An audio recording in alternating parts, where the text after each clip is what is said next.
Today we have a very special guest, Doug Pitman, who's had a very active role in terms of being responsible for the plans for the reunion. So, Doug, as I recall, when you were at Amherst, you were really not a lacrosse player when you first got there. Can you tell us about that and how you decided that lacrosse was for you? Oh, yeah, well, ironically, my high school had lacrosse in Long Island. I never played. I don't know what I was doing in the spring each year, but lacrosse didn't interest me at all. I got to Amherst, and I thought, being reasonably athletic, I should do something. So I went out for football with Bob Holloway and a bunch of wannabes. And I think it was the third practice. Al Baker threw me a pass. I was going to be a tight end or an end or a receiver. And he threw me a pass that basically sprained all the fingers on my left hand. And that didn't feel so good. I think I was one of two or three people that didn't give helmet to or shoulder pads. They kind of ran out of stuff.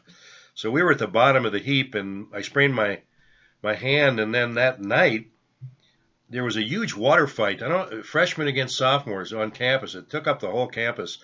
And I was retreating, and I ran into a rock, and I sprained all the toes on my right foot. So at that point, I dropped out of football. How about any other Scully stories that you might have that sort of personify the type of individual he was and how he motivated us? You know, Scully, I think Darp, freshman year, intimidated me a bit more than Scully because Darp was such a gentleman, and I think his standards for behavior were exceedingly high, which I think we all met, but could make you nervous. I don't think Scully ever made me nervous, even when he was screaming at me, and there were two occasions where he got really ticked off at me.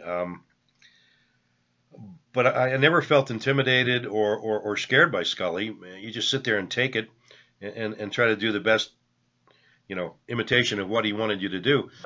One of the most memorable one was to Georgia, and I think you thought that was a special time too. I just wondered if you have any recollections of your spring lacrosse trips. Well, that one was particularly memorable only because I don't think any of us had any idea what was in store for us driving all the way to Georgia to play lacrosse in a state that didn't have a lacrosse team of any kind, in a place that didn't have a lacrosse field, and in a facility that certainly wasn't developed. I mean, we took outdoor showers at Callaway Gardens. We were living in barracks. As Park Rouse mentioned just recently on the phone, the circus had just left Callaway Gardens, and on the kind of the cow pasture we were on, Park was going around, scooping up elephant crap so that we could play on that field. I don't particularly remember that, but I do remember the facilities weren't great. It was painful. Cold showers outside, double sessions. I was so sore.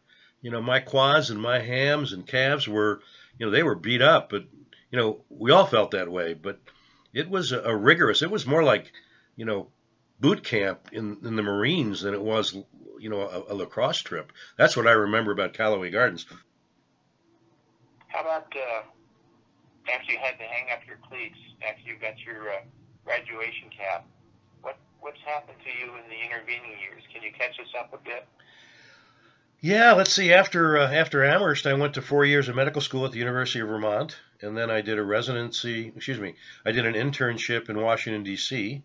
I met my wife, Carolyn, my last year of med school. We got married in D.C., actually, where I was doing a rotation.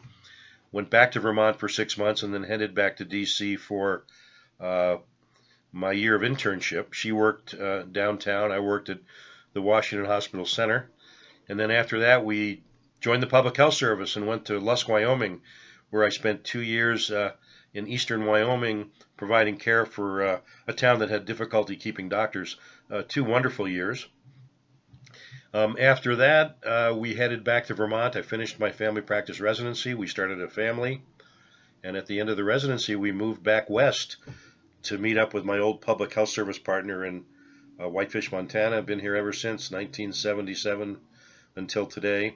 Had one child in Vermont when we were there, and then two in Whitefish, and they're now 38, 35, and 32, and doing well. So yeah, no, since Amherst, it's been a good life, and uh, I've only been back to Amherst once at the 25th, and um, this whole mini reunion that you and Hilton and I had in August out in Whitefish just brought back so many memories, and our friendship just picked up where we had left off.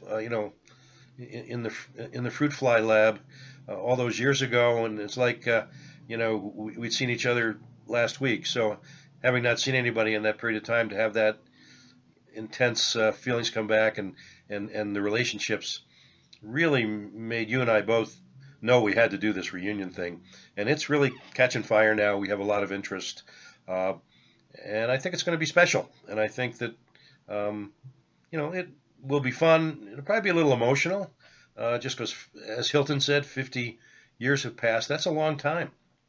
Uh, but fundamentally, I think we're the same people we were then.